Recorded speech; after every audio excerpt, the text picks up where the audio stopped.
Well, welcome everyone. Another Q&A call with Alex, iOS. We have Dennis this time as a guest. Dennis, say hi. Hi. Is it Dennis or Denise? Dennis. Denise, okay. No, Dennis. All right, I'll get it right at some point. So yeah, today we are following up on, actually I think only one question from previous Q&A, previous submissions, and then we have a few new ones.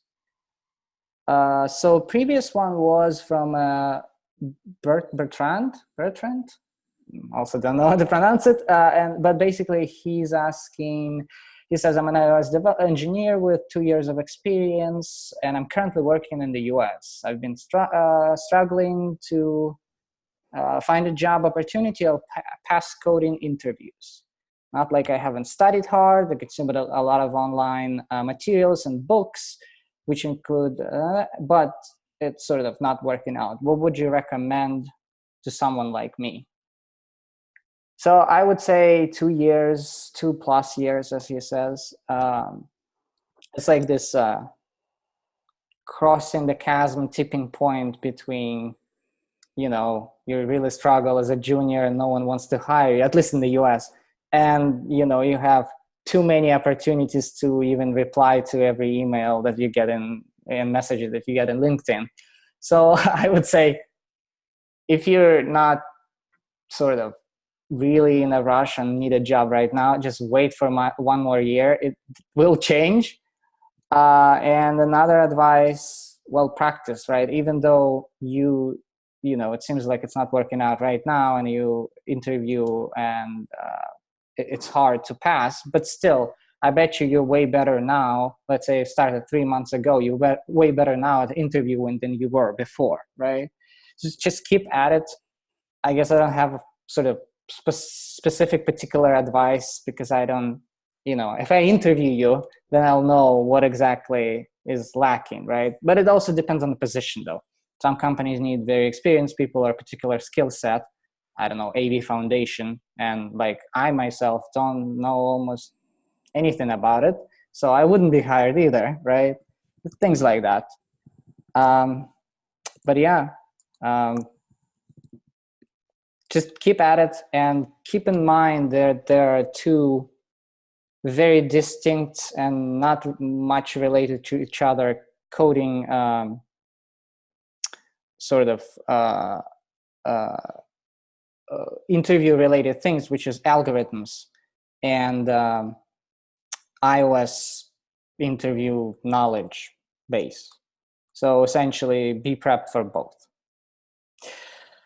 But yeah, okay. But now let's go for other questions, new submissions for this Q&A. So there were a few questions about how to use Mvvm architecture and design pattern. So people, well, I guess asking about that, right? How to turn your MVC into Mvvm. I want to start with sort of, not a disclosure, but kind of clarification. Mvvm is a design pattern. That's not a way to architect your app, just like MVC is also a design pattern and not a way to architect your app. But unfortunately, they are used as de facto architecture, both of those. Essentially, kind of I touched upon that on a previous call. Mvvm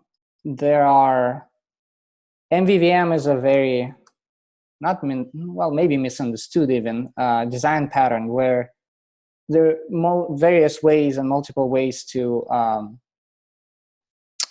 implement it. And so I guess it depends on how you approach it. And you can have Mvvm as sort of simple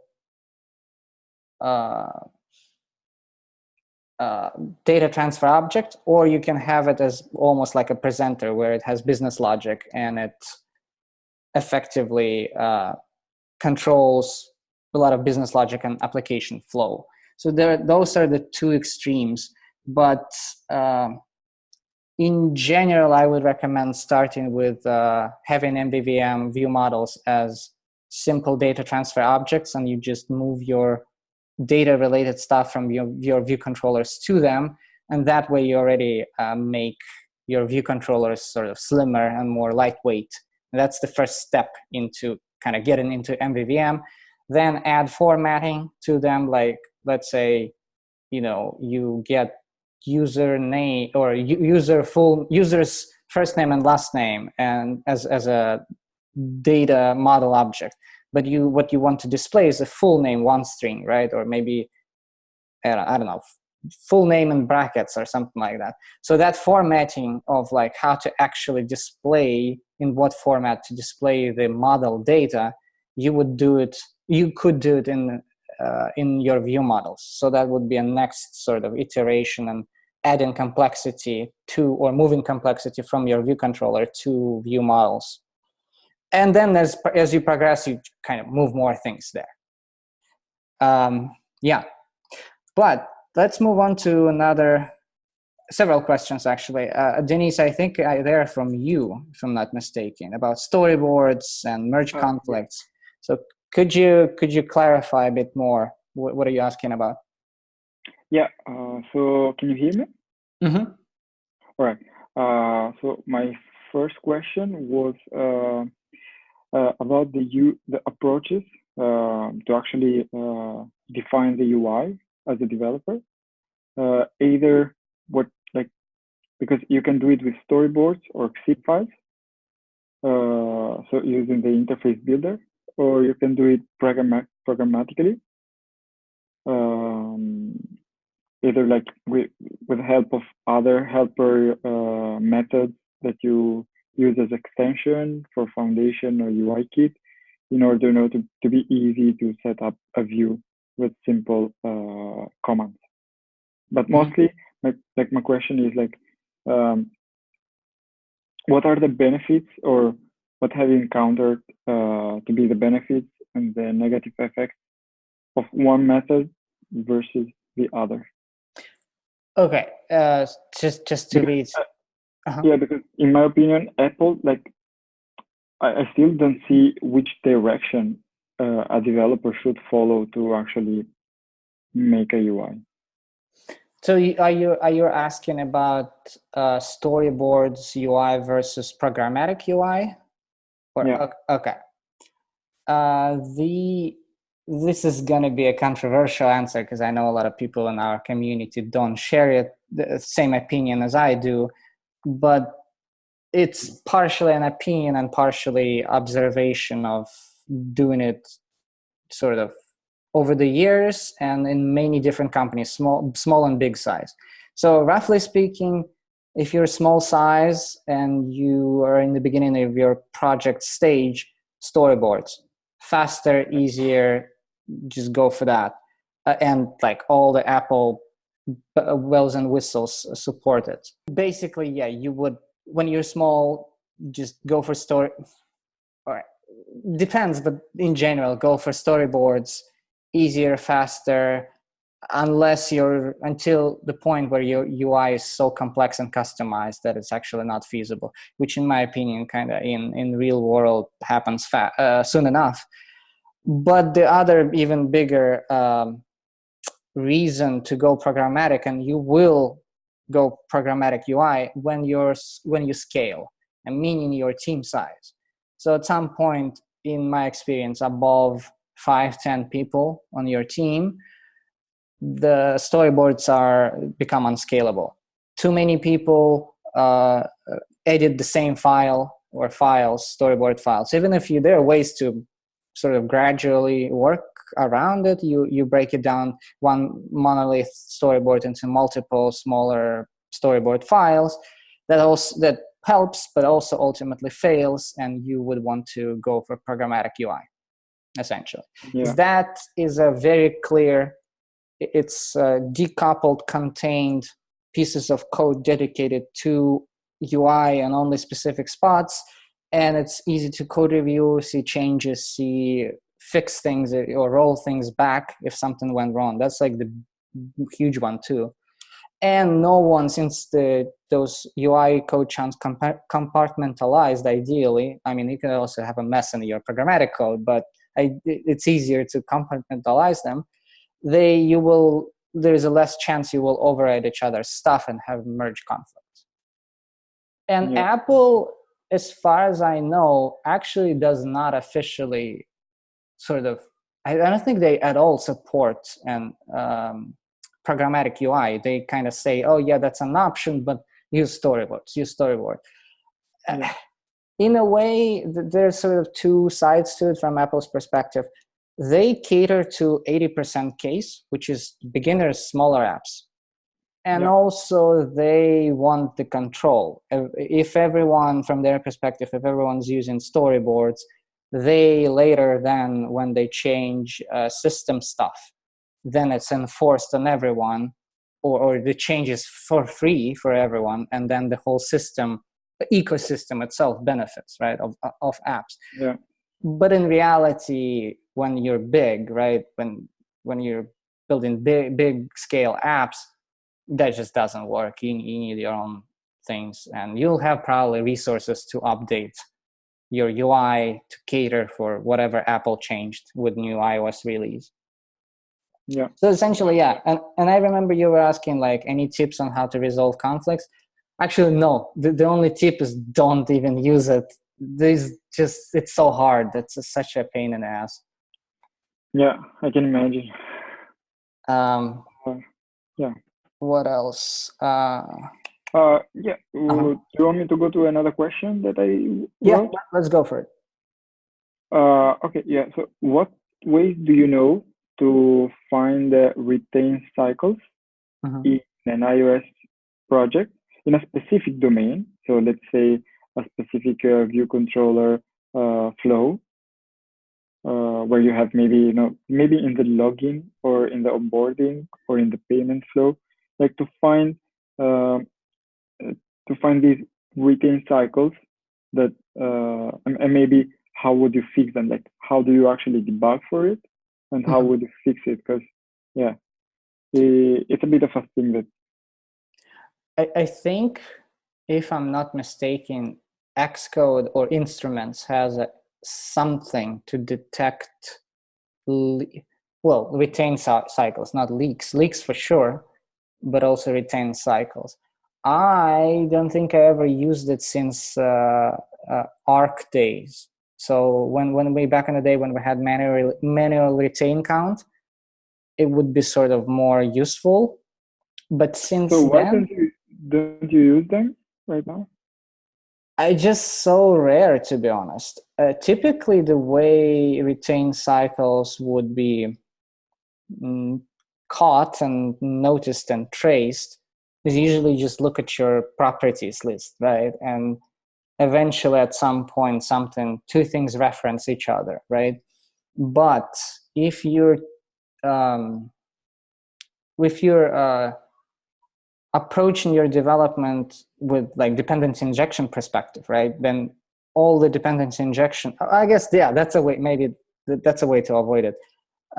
If you dependency inject through initializers, as you should, then there is no way to cross inject something because one thing's supposed to be created then before the other one, right? Yeah. There are options if you could still have it if you have another for the second thing that inject. So you have object A and object B, right? And A depends on B, which means then it injects it. So B is supposed to be created first. But then B also wants to depend on A, which means after its injection into A initialization, you would then have a property assignment afterwards of the A to B, right? I hope it makes sense. And in this case, you'll have the retain cycle, and you don't go through the initializer of B, right? Because it's impossible. It was already created.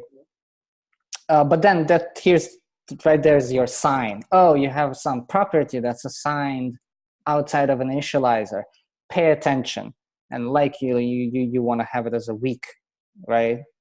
and then you avoid that problem.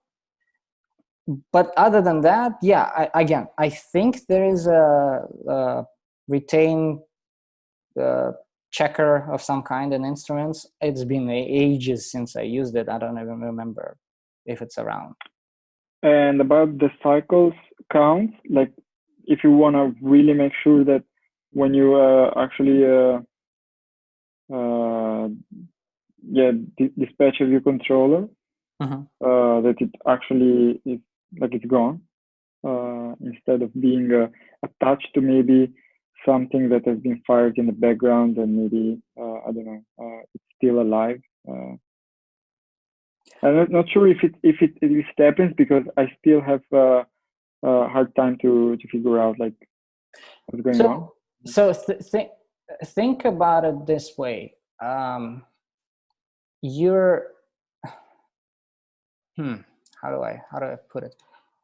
I would assume that the reason you struggle with retain cycles and something not being deallocated when you think it should be deallocated is because your points of entry and allocation and deallocation disposal, if you will, are not as clear, right? So why do you have an example where maybe we can talk through where that happened? Because typically, right, if it's a view controller that you attach to your view hierarchy, that view hierarchy is precisely what's going to retain it. So you attach its view, you do the whole dance with, if it's containment API, you do the child parent controller thing, right? It's a sequence of things to call. I believe it's like five methods or something. And then you do, after you're done with it and you need to get rid of that view controller, you do another dance and sequence of whatever 5 things to do as well, where you like remove view from super view and move away from parent controller or something like that. So if you have those 2 clear distinct blocks, ideally they're like methods, right? Well, you probably call one once and then another one once when you're done. If your thing is still not deallocated, that means maybe something else attached it to something else, or you passed it as a local variable, right, or something. Yeah. Why does it happen? I guess that's my question. Like, why would you do that? Yeah, actually, I don't have an example, but I remembered in the beginning when I was developing in iOS, I had this concern, like I don't want things to be there forever and me not being aware of it. And since then, I never touched this argument with myself. And I'm actually not sure, because when I usually inspect the UI with debug inspector, with the UI inspector, I never actually see other controllers that I don't expect to see behind mine, for example. So I actually think I needed maybe an example to. Well, I mean, I could imagine, like what you're talking about, I could imagine it be happening, and I had this problem back in the day, right? I just don't recall any particular examples either. Yeah. Usually, though, what I can remember, usually it happens when you unnecessarily pass around your view as a param to some methods, so that eventually you attach it to some as a subview to something, and that's where all the problems kind of start to happen, because your thing is just your view is just passed around too much. Likely, I would argue in like 90% of the cases, you don't need to pass it around like that. Pass around the data or something, and then when you render it, you render it. All right, yeah, I'll come back maybe with an example if I find one. Maybe it'd be helpful, I guess.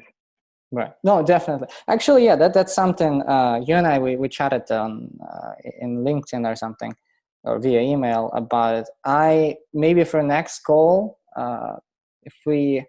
especially if we have more people, I think I want to do sort of a live coding type of thing where I would actually share screen. Yeah. And I want to get a submission from you guys, code submission for, I don't know, some problem you had in your code where you wonder how to refactor the thing you have, right? Yeah. The challenge, I'm not sure, I'm still figuring it out. It can't be the whole project and cannot be too big, right? We will have only an hour for the call.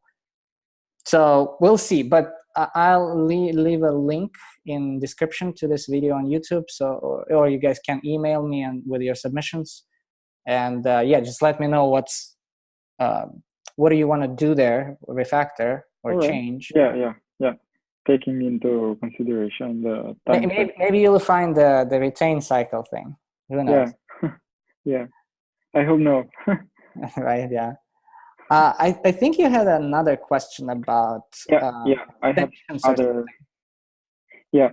So before joining iOS development, I actually was developing in Android, and I heard most of the time like people talking about extensions in iOS and how you in the beginning you end up abusing them because it feels like you can do anything with them.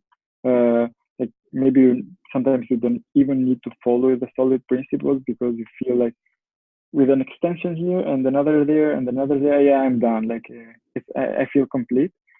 But then I heard they had a hard time to actually make the project testable and put it in a continuous integration pipeline with automated tests, mostly because when running the project and the test from a command line, some things went wrong with extensions, but I don't know, like I thought you had more experience in it and maybe you have encountered something like this with abusing extensions. I'm not sure. So I have not had an issue with CI specifically, where you run it from CI rather than xcode and something goes wrong. But I do have an issue with extensions in general, yes. And they are, it's this meta programming technique and it's just abused, as you said. I totally agree. And everyone keeps saying, oh, it's so amazing, you can do this or you can do that. Yes, but you shouldn't. It's like one of those where you can, but you shouldn't. In general, testing, yes, in some cases, testing becomes difficult because people, or as you mentioned, people stop following solid principles because, oh, I can just write another extension for this. That is most of the time not a good idea anyway, right? You probably would want to go for a composition solution rather than extend the existing thing. And another problem with that, typically, and especially on large projects that I find, people would start extending stuff all over the place, meaning your extension for, the most common is like app delegate, is somewhere in your models file, just because a model needed to reference to some, open URL, because they decided that model object opens URL. I don't know, like I'm just making it up, but partially I've seen something like that. And that's, here you go. Like you already have a bad structure of the code, right? Why your model does so much. It's a model, it should just hold data.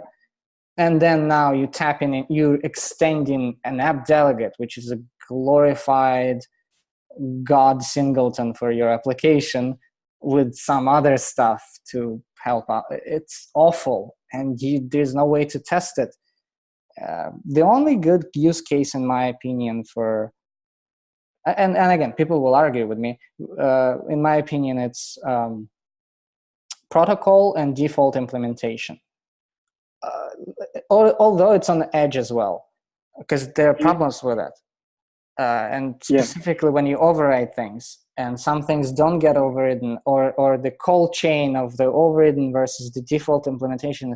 I cannot remember off the top of my head, but I had this a couple of months ago, this issue where I was testing some mock object and I wanted to override, it was implementing a protocol. So sort of from the get-go, everything was proper, right? I have a interface protocol declared, I have my service object that implements it, and then I want to have a mock of that service object. So I take the interface, and in my tests, I declare service mock type class implements that protocol, and then I'm overriding one of the methods to count how many times it was called, at least, right? Yeah. And there I had some problems because of some method signature, some like weird case.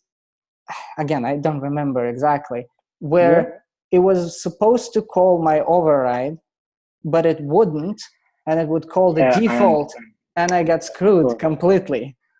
Yeah, I understand. So things like that, which maybe language problems will be fixed later, but still, like, here you go, it's dangerous. And yeah, that one is actually really dangerous because like the extension to actually make optional parameters in protocols, right, or I don't know. I think not about testing, because I haven't really done much with it, but in my experience it was because developers wouldn't be aware of that default implementation, and they would discover it after a while that they had some issues.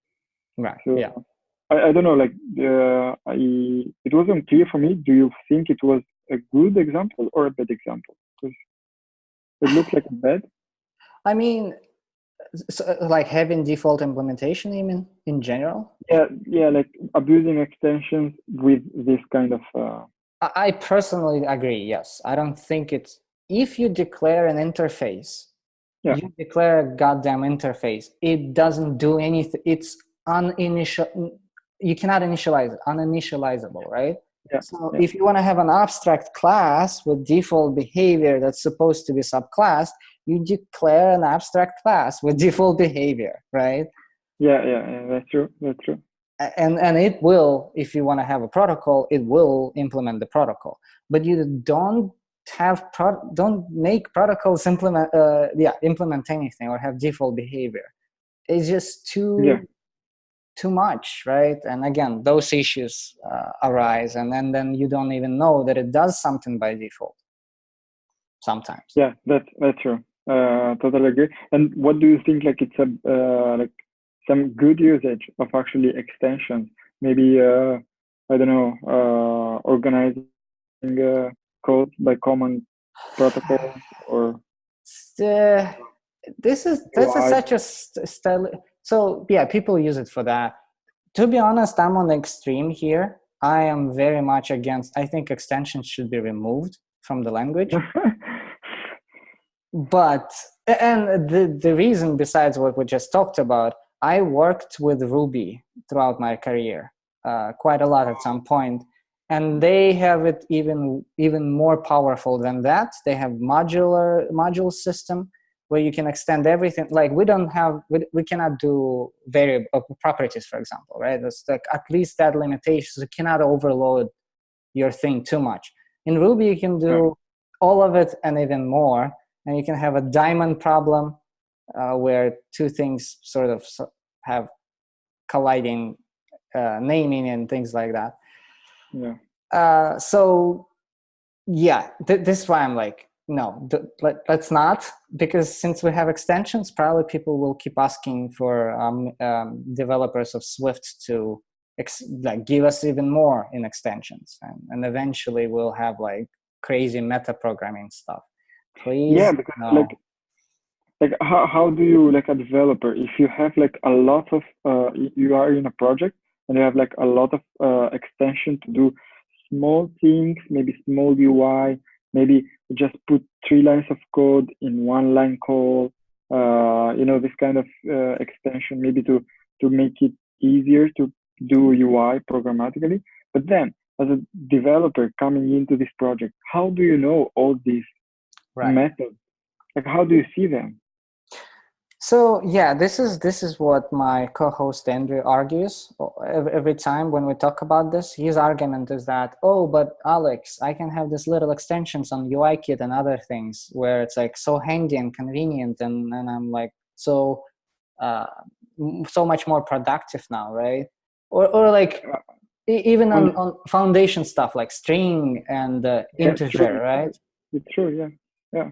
And I can't argue the benefit of those, to like honestly, but at the same time, yeah, your points, like how do you, maybe the only way to contain them in one place, if you modularize your code base and then you have your, I don't know, your company foundation module, Yeah. right? And you have all of those only there in one place. And you have like a policy that no one extends anything anywhere but that place, right? For like foundation classes.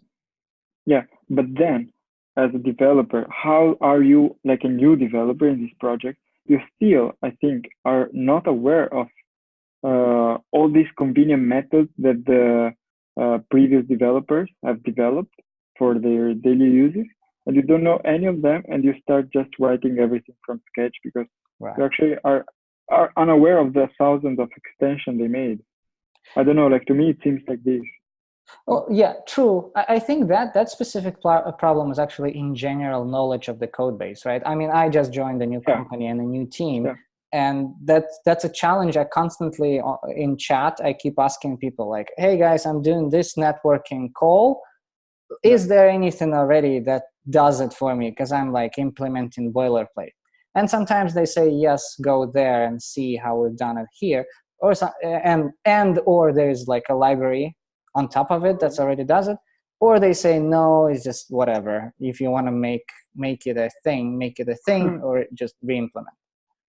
All right, yeah. So it depends. I think this one is just general knowledge. You know, if you join a team, hopefully there's someone who will walk you through those extensions and show you the conveniences. Yeah. Or not, or you. Or not. Yeah. All right. All right. Well, thanks. It was really interesting about the extension and the testing, actually. And I had like other two questions. I don't know if we have time. I think we do. Yeah, let's go for them and basically wrap up. All right. So how would you mentor someone in iOS development? Would you just answer all the questions they have, giving them solutions? Would you give them all possible solutions and let them choose? Or would you just ignore them so they find their way? Or I don't know, would you do something else? Have you ever mentored somebody in iOS, I guess? I have, and that's actually a really good question. Very good question. It's a hard question too, right? And in this case, I will not claim any deep expertise, right? I done some mentoring, and I'm sort of learning myself these days. Yeah, I guess. I would say depends on how the person, where they are, right, experience-wise, because sometimes for a junior, super junior, maybe you want to kind of tell them a lot how to do, to the point of just do it like I told you and just type it out, because as you do it, likely the understanding will come. It's just too many things to grasp right now for you. But sometimes, no, it's like sometimes it's the other way around, where it's like I would ask them if they come to. So first of all, actually, in general, though, before having someone I mentor write the code, I want them to talk through with me the problem and how they think they will solve it. Yeah, so you don't want them to show what they did in the code and this is not gonna work. Like I'm having this issue here, a bug. You just want them to rephrase the problem and rephrase, like just talking with you. But before they, exactly. But specifically before they even start writing any code, it ends up being either a quick conversation or likely a whiteboarding exercise, right? Yeah, I understand. So let's say that Mvvm thing we talked about, right? Let's say it's an existing code base. I've been working on it and I got a bunch of MVC crap there and I want to refactor it now to Mvvm at least, right? It's sort of the first iteration. So let's imagine I hired someone and that person, he is like junior. 6 months experience. I don't know. So, and then I had him read up, last 2 days, read up everything he can find on the web about Mvvm on iOS, right? So he comes to me, and then there is a ViewController, fat ass ViewController, 3,000 lines of code, right? Yeah. So, and he had like an hour or two, let's say, to look at the code before talking to me, right? So at that point, he's loaded with information, as much knowledge as he could get, no experience, but at least some information. Then that's roughly speaking how I'll start the conversation. What do you think? How do you think we should tackle? What are the problems you see there? Where do you think a view model would be applicable, like low-hanging fruit? And then they either have some ideas or they're like completely lost, right? Yeah. If, let's say, if they have some ideas, then, well, listen to them, and then let's talk them through and sort of discuss those ideas, low-hanging fruits that he thinks are good, and then either, yes, confirm they're good, go refactor that, or no, it's not a good idea because this, right? Let's not do that. But in the case when they're completely lost, they're like, I don't even know where to start, then this is a sort of a pair programming kind of thing, in my opinion. Show and tell, right? Sit down with them, get another keyboard, get another screen and another set of trackpad, mouse, and sit down, look together at that code and walk them through. Like, oh, here's the 5 things I see we could tackle here. Yeah. And here's how. But then the person, the dev, should still code it. I'll explain what to do and how and where. They need to code. And then they come back again, let's say the next day. We do code review, but that's sort of not main point here. Then another round of that, like, oh, okay, now since you've done this and you've seen how we've done that yesterday, how, with this new file or the same file, what else do you think could be done there?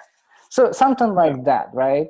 For someone more senior, though, that might be too much hand holding. And it's personality thing, right? Some people just don't like collaboration. You may be better off just giving them a task, and for 2 days they just sit in a cave and try to bash their head over the keyboard, and maybe they figure it out, or maybe they come back to you with like nothing or really bad results. Yeah. So it's hard, but in general, pair programming / collaboration has been the answer for me to kind of mentor. Yeah. All right. Yeah. Okay. So it will slow you down. It will definitely slow you down. Yeah, because actually pair programming was meant mostly as a way to achieve work, but I see that being used also as a mentoring thing. Yeah, I understand. All right. So pair programming in general is a knowledge transfer tool, right? But specifically, it might be applied as a mentorship thing. Yeah. Because mentorship is knowledge transfer. Or if you don't mentor, you just directly, knowledge transfer so that someone else also knows that part of code besides you, right? So things like that. But I was going to say something about it, but lost my thought. Never mind. All right. But it doesn't work for everyone. So I know I've worked at a couple of companies where it's just not in the culture and people dismiss it. Oh, yeah, that's what I was going to say. And a lot of people have, and a lot of teams and companies have resistance to it because they think it's a waste of time. Because they think if you pair program, you spend twice as much time to do the same amount of work. Because I think the way they measure work is, roughly speaking, lines of code written, but not the knowledge of the problem, right? And we're in knowledge work, right? Software development is knowledge. We're not knowledge workers. It's not about producing stuff like it's a conveyor belt. Yeah. A lot around that. Yeah. So yeah. I worked at ThoughtWorks at some point, and they're all about TDD and pair programming. So that was one of those great environments and examples of where you can strive by doing pair programming 100%. So Yeah, it I works. guess because I think the people doing pair programming there were both not juniors, right? Not always. Not Alright. always. But you need one of, you cannot, well, you can, but you shouldn't have two juniors pair program. Of course, not two juniors, but if you are having one junior, then it's not anymore about producing code, but it's more about teaching, learning, maybe. Right, and I mean, any junior developer is an investment, right? It's of course, yeah. It's sort of, or put it bluntly, an expense, right? There's some, they need to get to a certain point when they start producing results. Although, if you structure your code base well enough, you might actually find simple stuff for them to do that they can do even with limited knowledge and experience, right? Roughly speaking, if your code is structured well and it's Viper or something, and you have a clear view layer, you can definitely send a junior developer just mess with view controllers and view layers and do redesign, right? Or something like that, because that your senior devs likely doesn't make sense for them. They're too expensive to do that work. Yes. Things like that. All right. I had another question, but I guess that one I will postpone it for next time. Well, how big is the question? We have 5 minutes. No, I think it needs an example, but yeah, I can rephrase it. So, no, I think it needs an example. I think I actually need the example. Okay. I think it's the last email I sent you, and yeah. All right. Definitely. Well, let's see if we can do it next time, and also, Yeah. maybe next time we'll do live code thing. Yeah, maybe it will be great. Right. All right. Well, Denise, thank you for attending. Thank and you, Alex. we'll see you next week. I think I'm doing it next week again. Yeah, I guess yes. I hope so. All right. Take care. Bye. All right. Bye-bye.